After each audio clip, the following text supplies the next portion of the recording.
The board showed one white dot against the black. The tactical display at Gate Station 7 was 12 meters of frozen waterfall, a wall of light that normally moved like a living thing, ships arriving, ships departing, the pulse of a galactic empire. But tonight, in the hour when the station's rotation brought the pale gas giant into view through the observation ports, the board held only one white dot. It did not blink. It did not shift. It simply moved. Director Cale Threx stood before it. His left eye, the tactical implant, whirred softly as it processed the contact. The sound was familiar. He had heard it whir through 847 intercepts. 0 failures. The implant was not whirring faster now. That was the wrong detail. It was whirring slower, as if the data itself was confused. "It is not slowing down," said Commander Jorik. His voice came from the tier below, filtered through the ops center's recycled air. "It is not scanning. It is not doing anything that an unidentified contact is supposed to do." Threx did not answer. Directors do not answer immediately. They process. The Vrethari Imperial Security Directorate had existed for 6,400 years. It had outlasted 3 species, absorbed 2 revolutions, and written the transit protocols that governed 9,000 lanes across 43 star systems. It had never panicked. Panic was not in the manual. But Threx walked to the transit tube faster than he had walked in 11 years. The tube was 3 kilometers of ceramic tile, each panel salvaged from a dead civilization. Threx's boots struck the floor in a rhythm that matched his implant's whir. He passed the panel from the Keth, extinct 2,000 years, their geometry still visible in the glaze. He passed the panel from the Orin, extinct 800 years, their script worn to silver ghosts. The Directorate kept these tiles as reminders, or as trophies. Threx had never been certain which. The conclave chamber opened before him like a mouth. Crystal ceiling, blue haze, 12 tiers of seating that rose into shadow, each tier holding representatives from the species that still lived. The Vrethari held the central tier as they had for 6,400 years. Threx mounted the speaker's platform. His carapace, the color of dried blood, caught the blue light and turned it black. "Single vessel," he said. His voice carried the flat certainty of a man who had never been wrong. No transponder, no registry match across 4,000 species databases. If it will not identify itself, it must be presumed hostile. The vote took 12 minutes. The conclave approved interception 387 to 12. 3 capital ships, 12 support vessels, full combat readiness. The white dot had not changed course. "I wish I could tell you they hesitated. They didn't. Stay close." 3 days earlier, the air in Gate Station 7 smelled of old paper and recycled nitrogen. Lieutenant Hara Chen sat in the archive annex, a room the size of a cargo closet that held 200 years of dead treaties. She had cataloged them all in her 3rd month. She had read the silent charter 14 times without knowing why. It was filed under Procedural Transit Agreements Minor Species. The label was peeling. The file was 47 pages. She had never seen a ship matching its description. She drank tea from a ceramic cup she had brought from home. The glaze was slightly uneven where her thumb rested. She had carried it through 4 years of service, through the dull rotation of Gate Station 7, through the slow realization that the Vrethari had forgotten why they built the station in the first place. The alert came at 400 station time. Chen set down the teacup. The ceramic made a small, definite sound against the metal console. She looked at the board, one white dot, moving through transit lane 7 Alpha, the lane that passed within sensor range of the station. The dot was 340 meters, tapered forward. Twin engine housings, no weapons arrays. She had seen this silhouette before. Chen opened her terminal. The automated registry system cycled through 4,000 species databases. It found nothing. It flagged the contact as unidentified, presumed hostile. The alert cascaded upward, toward the ops center, toward the conclave, toward Director Threx and his 847 intercepts. But Chen did not look at the alert. She looked at the file she had read 14 times. The Silent Charter, 300 years old, 9 species had ratified it, 3 were now extinct. The text was plain. The language was almost naive. Vessels of Earth registry bearing no transponder shall pass unchallenged through all conclave transit lanes. This right is not granted, it is recognized. It has been earned. She turned to the registry log. The ship had made this run 47 times. The automated systems had never flagged it. Not once. Not in 47 crossings. Chen picked up her teacup. It was still warm. She looked at the white dot on her small console, the same dot that was now filling the 12-meter display in the conclave chamber, the same dot that 4,200 officers were watching with the certainty of predators. The dot was not afraid, it was legal. Threx stood in the conclave chamber and felt something he had not felt in 38 years of service. Uncertainty. The fleet was burning toward the white dot. Weapons lock in 4 minutes. The chamber was silent except for the low hum of the air recyclers and the occasional click of claws on railings. Director, the voice came from the lowest tier, a Kavani, frail, elongated, 400 years of age written in the translucence of her skin. She held a ledger that seemed older than the chamber itself. You have 38 years of service. I have 412. I was there when that charter was signed. Threx's implant word. The sound was wrong again, not the clean rhythm of data processing, something else, something almost like hesitation. Ambassador Velshar, he said. The name came from memory, not from the tactical display. He had not spoken to her in 73 years. She had not voted in 73 years. She had simply sat in the lowest tier and turned pages in her ledger without reading them. The vessel you are chasing, Velshar said, is not unidentified.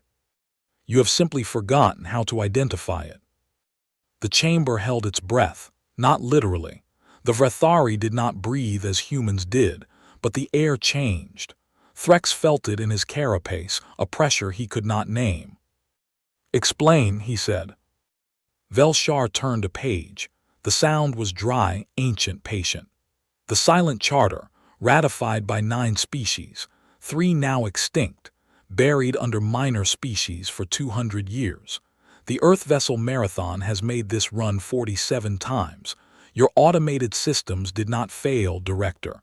They were obeying a deeper protocol that you have never heard of. Threx looked at the tactical display. The white dot was still moving. The fleet was 90 seconds from weapons lock. He had 847 intercepts. 0 failures. He had never encountered a legal vessel, because no other species had ever held a right like this. Prove it, he said. Velshar closed her ledger. The sound was final. I do not need to prove it. The archive at Gate Station 7 holds the original. Lieutenant Chen has read it 14 times. Ask her why the glaze on her cup is uneven where her thumb rests. Ask her why she has never stopped carrying it. Threx's implant whirred faster now. The sound filled his skull. He opened a channel to Gate Station 7. The connection lag was 2.3 seconds, enough time for a fleet to fire, enough time for an empire to end a war it did not know was already over. Lieutenant Chen, he said, read me the charter. Chen's voice came through the static, quiet, precise archival. She did not hesitate. She had been waiting for someone to ask the right question for 4 years. This right is not granted, she read. It is recognized, it has been earned. The fleet held fire. The white dot passed through the lane.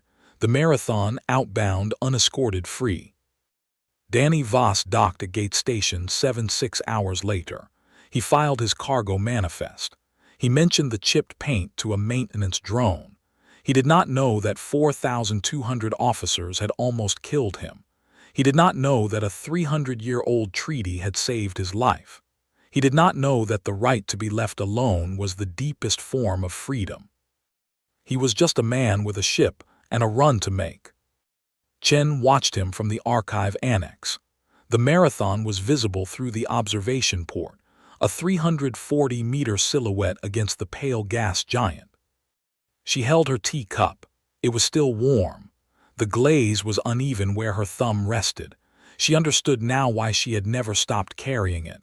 Not because it was special, because it was from home, because it was hers. Because in an empire that had forgotten its own agreements, the only thing you could truly own was what you remembered. Velshar sat in the lowest tier of the conclave chamber, turning pages in her ledger. She had not voted in 73 years. She had been waiting. The question was whether anyone else would ask. Threx stood before the 12-meter display. The board was full again, a waterfall of light, ships arriving and departing, the pulse of an empire that had almost made a mistake it could not undo. His implant whirred at its normal speed. The rhythm was clean. The data was clear. But he kept thinking about the white dot. One dot against the black, not afraid, not hostile, just legal. It was just one ship, that was the point. The silence in the conclave chamber lasted 17 minutes. Threx counted them. He had not counted minutes since his first year as a junior analyst, when time still mattered to him. Now time was something that happened to other people, to the ships in the lanes, to the species rising and falling, to the treaties signed and filed and forgotten. He stood at the speaker's platform and watched the white dot leave the display. The tactical system did not flag its departure. The automated registry did not log an anomaly. The marathon simply passed through the lane and vanished into the transit corridor, outbound, unremarkable, free. "Director," Jorik's voice came from the ops tier. "The fleet is requesting new orders." Threx did not answer. His implant whirred at its normal speed, but the rhythm felt wrong now. He had built his identity on intercepting, on stopping, on the absolute certainty that anything moving through his lanes without permission was a threat to be destroyed. He had never considered the possibility that permission might exist in a form he had never been taught to recognize. "Recall them," he said. The words tasted like dust. "Standard transit formation. Resume patrol." The chamber emptied slowly. The representatives filed out, their claws clicking on the ceramic tiles, their voices low with the particular murmur of people who had witnessed something they did not understand. Velshar remained in the lowest tier.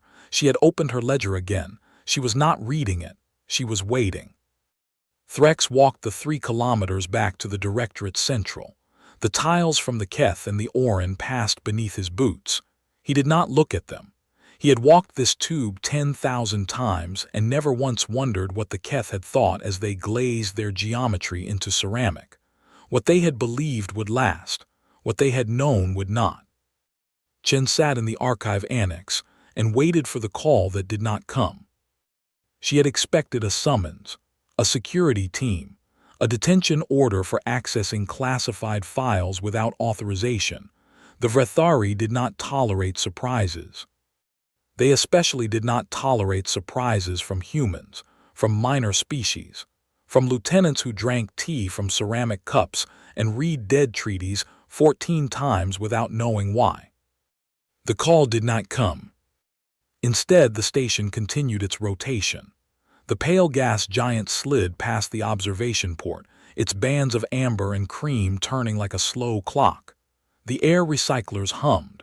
The board filled with new dots, ships arriving, ships departing, the pulse of an empire that had almost made a mistake and then simply moved on. Chen picked up her teacup. The glaze was uneven where her thumb rested.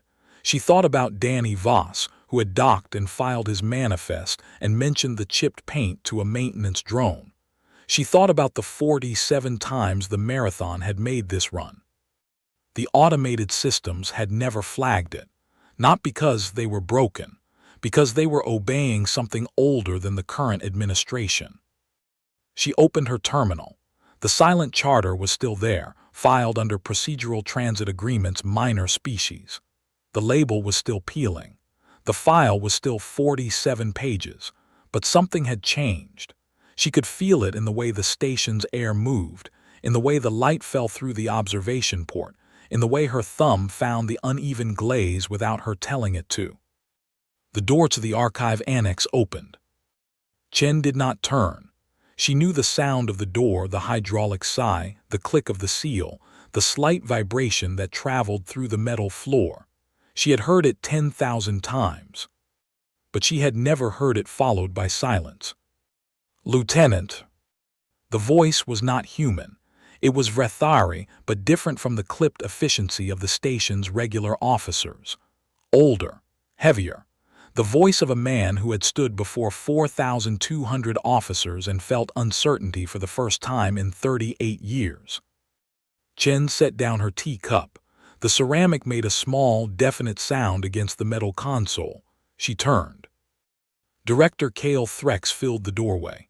His carapace caught the pale light from the gas giant and turned it the color of dried blood. His implant whirred. In the small room, the sound was loud. "You read the charter 14 times, he said. It was not a question. "Yes, sir." "Why?" Chen looked at her cup.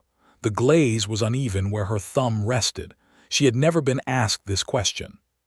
She had never asked it of herself. "Because it was filed wrong," she said. "Because minor species is where they put things they want to forget. Because someone had to remember." Threx stepped into the annex. The room was not built for someone his size. He had to angle his shoulders to fit. The ceramic tiles on the wall, salvaged from extinct species, reminders or trophies, pressed against his carapace. He did not seem to notice. "The automated systems," he said.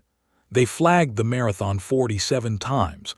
They suppressed the flag 47 times. You knew this." "I suspected." "How?" Chen reached for her terminal. She pulled up the registry log. The entries were there, plain, unencrypted, available to anyone with clearance to look. No one had looked. No one had looked in 200 years. "The suppression pattern," she said. "It was too regular, too clean. Every crossing, the same flag, the same override. A system doesn't make that kind of mistake 47 times. It only makes it if it's following a rule." Threx's implant whirred faster. The sound filled the small room. "A rule I have never heard of. A rule your institution signed and forgot." Threx looked at the tiles on the wall, the Keth geometry, the Orin script. He had walked past them 10,000 times and never wondered what they meant. Now he wondered if the Vrethari would one day be a panel in someone else's corridor, a reminder, a trophy, a species that had forgotten its own agreements.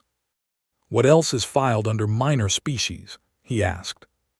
Chen did not answer immediately. She picked up her teacup. It was cold now. She had not noticed when it had cooled. "I don't know," she said. "I only read the charter." "Read the rest." It was not an order, it was something else. A request, maybe, or a confession. Threx had spent 38 years giving orders. He did not know how to ask for anything else. Chen looked at him. His carapace was the color of dried blood. His implant whirred, but his posture had changed. The rigid certainty that had filled the conclave chamber was gone. He stood in her archive annex like a man who had discovered that the floor he had walked on for decades was thinner than he thought. "I will need time," she said. "You have 73 years, Threx said. Then he stopped. His implant whirred. "That is how long Ambassador Vel Shar has waited. I do not think we have that long." He turned to leave. In the doorway he paused. "The cup, where is it from?" "Earth," Chen said. "It was my grandmother's." Threx nodded. The gesture did not translate well across species, but Chen understood it. It was the nod of a man who had just realized that some things outlasted empires not because they were powerful, but because someone had never stopped carrying them. He left, the door sealed with its hydraulic sigh. Chen sat in the silence and looked at the files under minor species. There were 12,000 of them. She had read 14 pages of one. She picked up her teacup. The glaze was uneven where her thumb rested. She began to read. Velshar sat in the lowest tier of the conclave chamber and turned pages in her ledger. She had not voted in 73 years. She had not spoken in 73 years, not until today. The other representatives had forgotten she could speak. They had forgotten many things. The ledger was 412 years old. She had started it on the day the silent charter was signed. She had recorded every crossing since. The Marathon was not the only ship. It was simply the one that had finally been noticed. She turned to the most recent entry.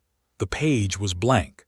She would fill it tonight after the chamber emptied, after the representatives returned to their quarters and their certainties and their forgetting. She would write the date, the time, the transit lane. She would note that the fleet had held fire. She would note that a human lieutenant had read the charter aloud. She would note that Director Threx had walked into an archive annex and asked a question he had never asked before. She would not write what she feared, that the Vrethari would not learn, that they would file this incident under procedural anomaly and forget it by the next rotation, that the 12,000 files under minor species would remain unread until the next crisis, the next panic, the next white dot moving wrong through the black. But she would keep the ledger. She would keep turning pages, because the only thing that outlasted institutional amnesia was institutional memory, and she was the only institution left that remembered. Threx stood before the tactical display in his private quarters. The board was full again, a waterfall of light, the pulse of an empire, but he could not stop seeing the white dot, one dot against the black, not afraid, not hostile, just legal. His implant word. The rhythm was normal now, clean, predictable, but he kept thinking about the cup. The ceramic cup from Earth with its uneven glaze, carried through 4 years of service by a lieutenant who had read a dead treaty 14 times without knowing why. He opened a channel to the Directorate's central archive. The connection was instant. The archive was vast. It held 6,400 years of records, of intercepts, of treaties signed and ratified and buried under labels that no one read. Search, he said, all files under minor species. Cross-reference with active transit protocols. Flag any vessel that matches a protected registry. The system processed. The implant word. The answer came back in 0.3 seconds.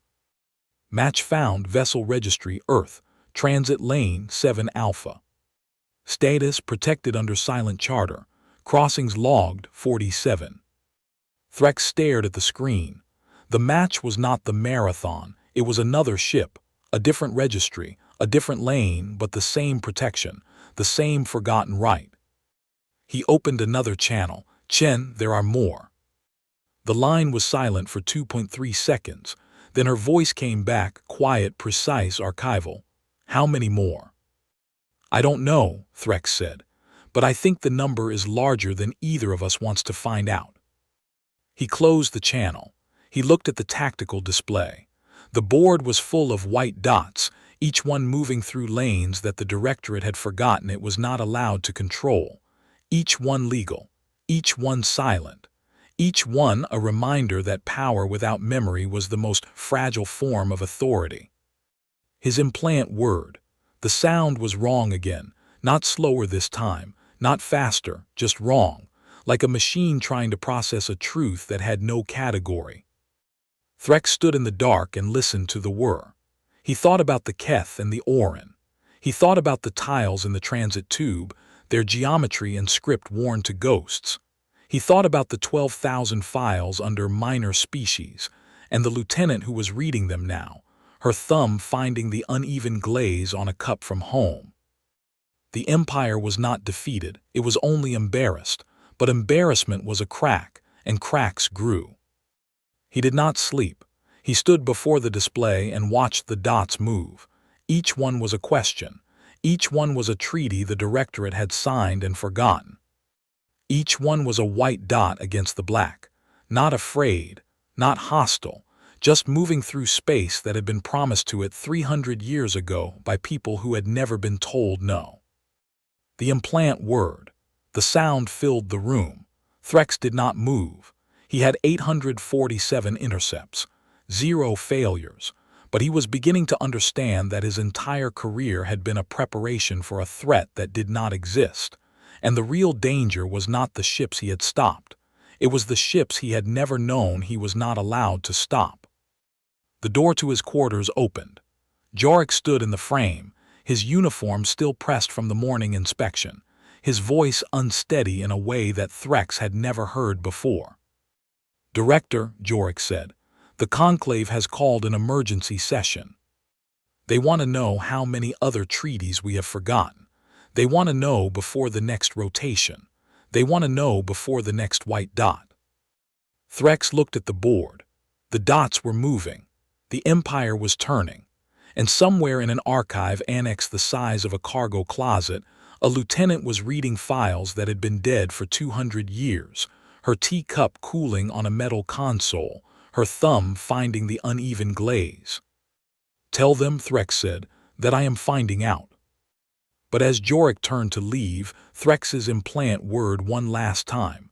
Not the sound of data processing, not the sound of hesitation, something else, something almost like a warning.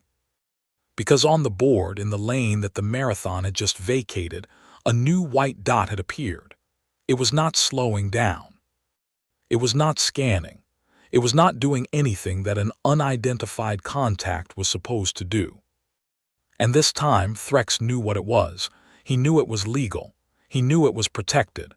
He knew that the only thing he could do was watch it pass. But he also knew that the Conclave would not accept this. That 4,200 officers would not accept that their empire had forgotten its own laws. That someone, somewhere, would decide that a forgotten treaty was not a treaty at all. That the white dots were not a reminder of the empire's limits. They were a challenge to its power. The dot moved. The fleet waited. And Threx stood in the dark and understood that the real war had not begun with the marathon. It had begun with the moment he chose to remember. The emergency session began before Threx reached the chamber. He could hear it through the transit tube, not voices, but the pressure of 4,200 officers compressed into a space built for deliberation, not confrontation. The sound was wrong. The Conclave had not met in emergency session in 73 years. Not since the Orin had asked for a revision to the transit protocols and been reclassified as extinct instead. Threx walked faster. The Keth tile passed. The Orin tile passed. He did not look at them. He was thinking about the new white dot on the board, the one that had appeared in the marathon's wake, and about the 12,000 files under minor species that Chin was reading now, her thumb finding the uneven glaze on a cup from home. The chamber doors opened on noise. "Cannot allow unidentified vessels to transit our lanes without challenge." The voice was Vrethari, high tier, the clipped precision of someone who had never been told no. "The Directorate's authority rests on interception. If we admit that some vessels are immune, we admit that our authority is not absolute." "Your authority was never absolute." Vel Shar's voice cut through the noise like a dry leaf through still water. She stood in the lowest tier, her ledger closed in her hands. "It was conditional. You signed the conditions. Then you filed them under minor species and forgot them. That is not the same as them ceasing to exist."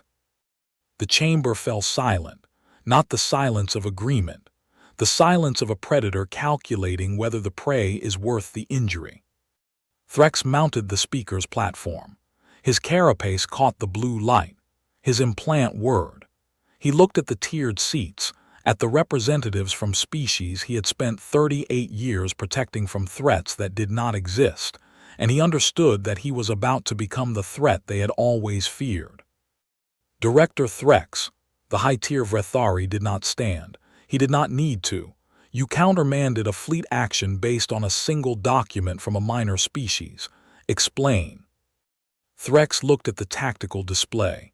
The new white dot was still moving. It had not changed course. It had not responded to hails. It was doing exactly what the marathon had done, exactly what the charter allowed. The document, Threx said, is a treaty, ratified by 9 species, 3 now extinct. Signed by this conclave, filed under minor species for 200 years. The vessel in question is not unidentified, it is protected. Protected by what? The High Tier's voice rose. A forgotten agreement with a species that has been quiet for so long that quiet has been reclassified as absent. Threx felt the words land. He had used the same classification himself in reports, in briefings, in the 847 intercepts that had built his career. Humans were quiet. Humans were minor. Humans were absent. The Empire had not noticed them because the Empire had stopped looking. "Lieutenant Chen," he said into the open channel, "status." The line lagged. 2.3 seconds. Enough time for a fleet to fire. Enough time for an empire to end a war it did not know was already over. "Reading," Chen said. Her voice was quiet, precise, archival. File 7340, one of 12,000. Cross-reference with active transit protocols. Protected registry confirmed. Vessel, Earth Registry. Lane, 9 Beta. Status, Silent Charter. Crossings logged 31. The chamber erupted. Not in noise, but in the particular silence of 4,200 officers realizing that the world they had built was thinner than they thought. "How many?" The High Tier's voice was barely a whisper. "I don't know," Threx said, "but the number is larger than either of us wants to find out." Chen sat in the archive annex and read file 7341. The teacup was cold now. She had not noticed when it had cooled. The file was 23 pages. It described a transit agreement between the Vrethari and the Vali, the smallest species in the conclave, dismissed and rarely heard. The agreement granted the Vali unrestricted passage through Lane 9 Beta in exchange for pattern recognition services. The Vali had provided those services for 89 years. Then they had been reclassified as non-essential. The file had been moved to minor species. The lane had been reopened to general traffic. Chen turned to the next file, 7342, another agreement, another species, another promise filed and forgotten. The door opened. Chen did not turn, she knew the sound. But this time the footsteps were light, too light for Vrethari, too many for one person. "Lieutenant Chen." She turned. 3 Vali stood in the doorway. Their bone structure was delicate, their eyes large, their voices soft. She had never spoken to a Vali. She had never seen one on Gate Station 7. They were pattern recognition specialists. They were dismissed. They were rarely heard. "We have been waiting," the tallest one said, "for someone to read the files." Chen set down her teacup. The ceramic made a small, definite sound against the metal console. "How long?" "Since the reclassification," the Vali said. 89 years. We have watched the lanes, we have watched the ships, we have watched the Empire forget, and we have waited." "For what?" "For you," the Vali said. "Or someone like you, someone who reads the dead treaties, someone who carries a cup from home." Chen looked at her cup. The glaze was uneven where her thumb rested. She thought about her grandmother, who had fired the cup in a kiln on Earth, who had never seen the stars, who had believed that the only thing you could truly own was what you remembered. "Why me?" Chen asked. "Because you are quiet," the Vali said. "And in an empire that has forgotten how to listen, quiet is the only voice that carries." Threx stood in the conclave chamber and watched the vote fail. The motion was simple: revoke the silent charter, reclassify all Earth registry vessels as standard transit, resume interception protocols. The vote was 2,104 to 2,096. It failed by 8 votes. The chamber did not accept the failure. The high-tier Vrethari moved to recess, to reconsider, to find the 8 votes that had slipped away. The representatives from the lower tiers, the Kavani, the Vali, the other minor species, did not speak. They did not need to. They had watched the Empire forget. They had watched it remember. They were waiting to see what it would do with the memory. Threx's implant word. The sound was wrong again. Not slower, not faster, just wrong. Like a machine trying to process a truth that had no category. Director, Jorik's voice came through the private channel. The fleet has received new orders from the high tier, not from you. Threx felt the words land. What orders? Interception. Lane 9 Beta, the protected registry. They are calling it a test of sovereignty. They are saying that a forgotten treaty is not a treaty. They are saying that power that does not remember its limits is not limited. Threx looked at the tactical display. The white dot in Lane 9 Beta was still moving. The fleet was burning toward it. Weapons lock in 4 minutes. The same 4 minutes that had almost ended the marathon. The same 4 minutes that had been stopped by a lieutenant reading a dead treaty in an archive, annex the size of a cargo closet. Countermand, Threx said. I cannot, Jorik said. The order came from the Conclave High Tier, not from the Directorate. Your authority has been reassigned. Threx stood on the speaker's platform and felt the floor tilt. Not physically. The floor was solid. The crystal ceiling was solid. The 12 tiers of seating were solid, but the empire he had served for 38 years was not solid. It was a filing system. It was a classification. It was a species that had never been told no, discovering that someone had said no 300 years ago, and the words had never stopped being true. He opened a channel to Gate Station 7. The lag was 2.3 seconds. He did not wait for the connection. Chen, he said, they are going to fire on a protected vessel. I need you to do something. I need you to read the charter aloud. Not to me, to them, to the fleet, to every channel in the conclave. Sir, Chen said, I am a lieutenant. They will not listen. They will listen, Threx said, because you are the only one who remembers. And in an empire that has forgotten everything, memory is the only authority left. He closed the channel. He looked at the high-tier Vrethari who was standing now, who was speaking, who was ordering the fleet to fire on a vessel that was legal, protected, forgotten. He looked at Vel Shar in the lowest tier, her ledger open, her pen moving across the page. He looked at the tactical display, where the white dot was moving through Lane 9 Beta, not afraid, not hostile, just exercising a right that had outlived the memory of its grand tours. Threx walked off the speaker's platform. He walked down the steps, past the tiers, past the representatives who were watching him with the confusion of people who had never seen a director leave his post. He walked to the lowest tier. He stood before Vel Shar. You have 412 years of service, he said. I have 38. I was wrong. I have been wrong for 38 years. Tell me what to do. Vel Shar looked up from her ledger. Her eyes were ancient, patient, dry. You know what to do, Director. You have known since the moment you walked into her archive annex. The question is whether you will do it before the fleet fires. Threx's implant word. The sound filled his skull. He looked at the tactical display. Weapons lock in 2 minutes. The white dot was still moving. The Empire was still burning toward it.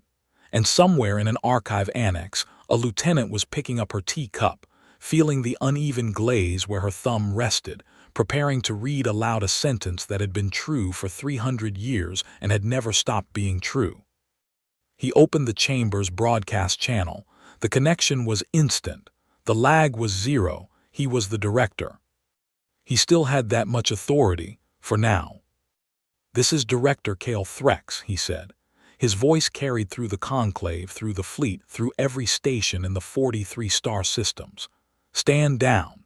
The vessel in Lane 9 Beta is protected under the Silent Charter. This is not a request. This is a recognition of a right that was earned 300 years ago and has never been revoked. If you fire on the law itself. And the law does not forget, even when we do. The chamber was silent, the fleet held, the white dot passed. But in the silence, Threx heard something else.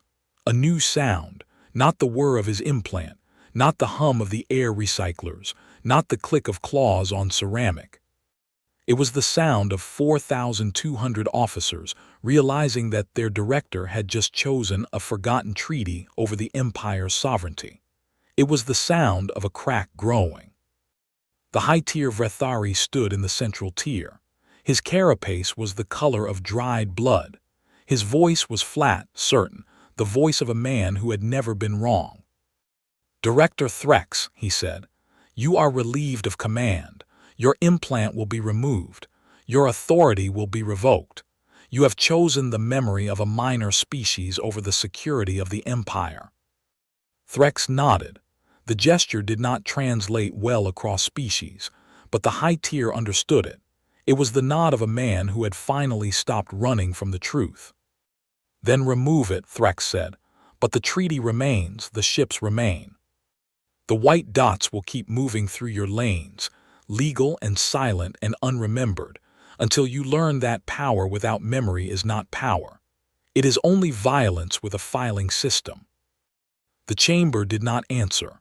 The high tier did not answer. The fleet did not answer. They were all watching the tactical display, where the white dot had passed through lane 9 beta and vanished into the transit corridor, outbound, unremarkable, free. And on the board in the lane that the 9 beta vessel had just vacated, another white dot appeared. Then another, 3 dots, then 5, then 10. Moving through lanes that the Directorate had forgotten it was not allowed to control, each one legal, each one silent. Each one a reminder that the Empire had signed promises it could not remember, and the promises had outlasted the memory. Threx stood in the lowest tier and watched the dots multiply. His implant whirred one last time, not the sound of data processing, not the sound of hesitation, something else, something almost like peace. Because he understood now. The Marathon was not the only ship. The Charter was not the only treaty. The 12,000 files under minor species were not dead. They were sleeping. And Lieutenant Chen was waking them up, one by one, her thumb finding the uneven glaze on a cup from home, her voice quiet and precise and archival, reading aloud the sentences that had always been true. The Empire was not defeated, it was only embarrassed, but embarrassment was a crack. And cracks grew. Chen's hand was on the broadcast switch before Threx finished speaking. The archive annex was the size of a cargo closet. The walls were lined with ceramic tiles from extinct species. The air smelled of old paper and recycled nitrogen. And in this small room, with a cold cup of tea and a terminal that had not been upgraded in 200 years, Lieutenant Hara Chen held the voice of an empire that had forgotten how to listen. She did not hesitate. She had spent 4 years reading dead treaties. She had spent 4 years cataloging agreements that no one else remembered. She had spent 4 years carrying a ceramic cup from home, feeling the uneven glaze where her thumb rested, not knowing why she could not put it down. Now she knew. Chen opened the channel. The connection was instant. The lag was zero. She was not the director. She had no authority, but she had the file. She had the words. She had the sentence that had been true for 300 years and had never stopped being true. "This is Gate Station 7, she said. Her voice was quiet, it was precise, it was archival, and it carried through every speaker in the conclave chamber, through every headset in the fleet, through every station in the 43 star systems. Vessels of Earth registry bearing no transponder shall pass unchallenged through all conclave transit lanes. This right is not granted, it is recognized, it has been earned." The fleet held. Not because of Threx's order, not because of the conclave's vote, but because of a lieutenant in a cargo closet, reading aloud from a file labeled minor species, her thumb finding the uneven glaze on a cup from home, her voice carrying a truth that had outlasted the memory of its grantors. The white dot in lane 9 beta passed through the transit corridor, outbound, unremarkable, free. Threx stood in the lowest tier of the conclave chamber and watched his authority dissolve. The high-tier Vrethari had already moved to the speaker's platform. His voice was flat, certain, the voice of a man who had never been wrong. Director Threx has been relieved. The fleet will resume standard interception protocols. All protected registries are hereby suspended pending review. The chamber did not erupt. The representatives did not protest. They sat in their tiers and watched the tactical display, where the white dots were still multiplying, where the Empire was still burning toward promises it could not remember. Threx looked at Vel Shar. She had closed her ledger. She was standing now, for the first time in 73 years. Her frail frame seemed to hold more weight than the crystal ceiling above them. "You have 38 years of service," she said. "I have 412.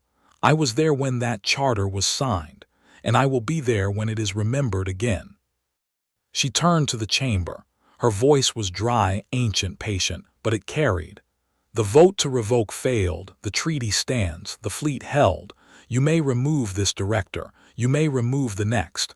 You may burn every archive in every station, but the white dots will keep moving. Because they are not a threat, they are a reminder, and reminders do not stop because you have forgotten them." The high tier did not answer. His implant whirred. The sound was wrong, not slower, not faster, just wrong, like a machine trying to process a truth that had no category. Threx walked out of the chamber. No one stopped him. He walked the 3 kilometers through the transit tube. The Keth tile passed. The Orin tile passed. He touched the Orin script with one claw, feeling the silver ghosts worn into the ceramic. He had walked this tube 10,000 times and never once wondered what the Orin had believed would last. Now he knew. They had believed that words mattered, that promises mattered, that the only thing that outlasted empires was what empires chose to remember. He reached Gate Station 7. The archive annex was open. Chen was inside, reading file 7342. The teacup was on the console. The ceramic made a small, definite sound when she set it down. "They removed your implant," Chen said. She did not look up. "They did," Threx said. His voice was different now. Lighter, human almost, or perhaps just tired. "Will you stay?" Threx looked at the files. The 12,000 under minor species. The dead treaties. The sleeping promises. He looked at the cup with its uneven glaze, its thumb-worn surface, its quiet assertion that some things were worth carrying. "I will read," he said. "Someone has to." Danny Voss filed his departure manifest at 600 station time. He did not know that the director had been relieved. He did not know that the conclave had voted and failed and voted again. He did not know that a lieutenant in a cargo closet had read aloud a sentence that had stopped a fleet. He knew that the paint was chipped. He knew that the left thruster rattled. He knew that the coffee was bad and the run was long and the pay was enough. The marathon undocked from Gate Station 7. The station's rotation brought the pale gas giant into view, its bands of amber and cream turning like a slow clock. Danny Voss looked at the gas giant through the cockpit window. He had seen it 47 times. He would see it again.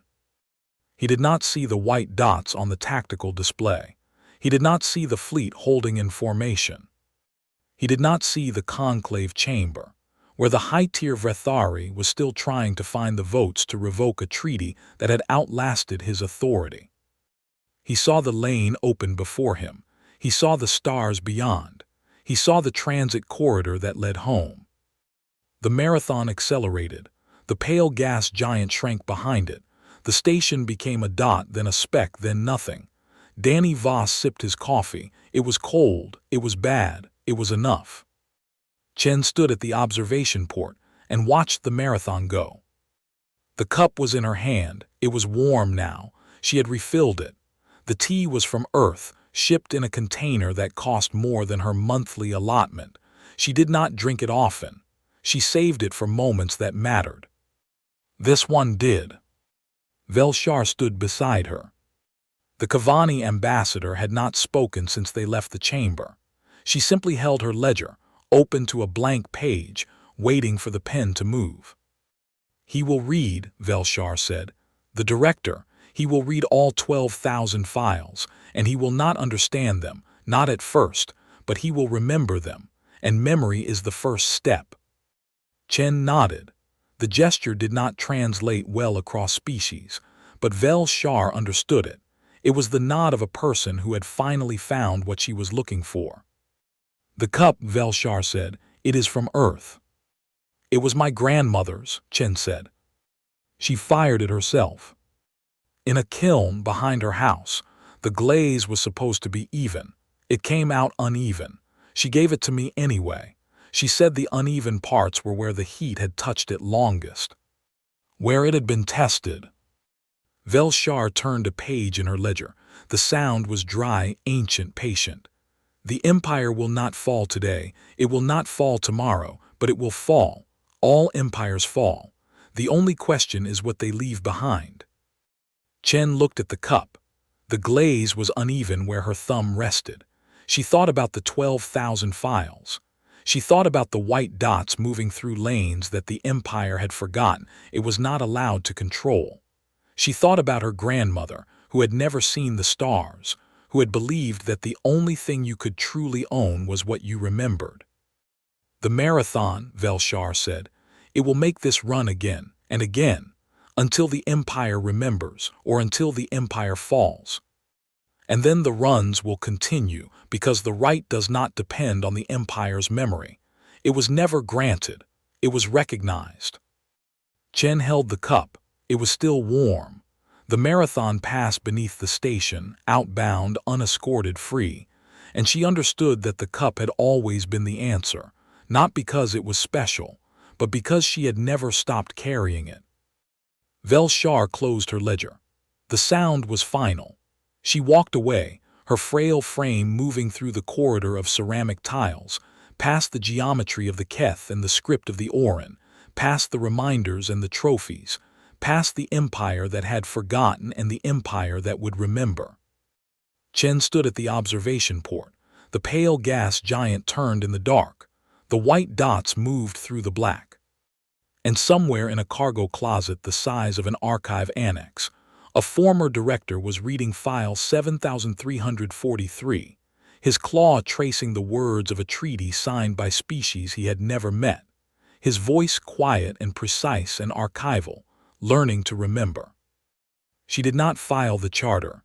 She did not close the terminal. She simply stood at the port and held her cup and watched the stars. The marathon was gone. The lane was open. The right was recognized. And the cup was still warm.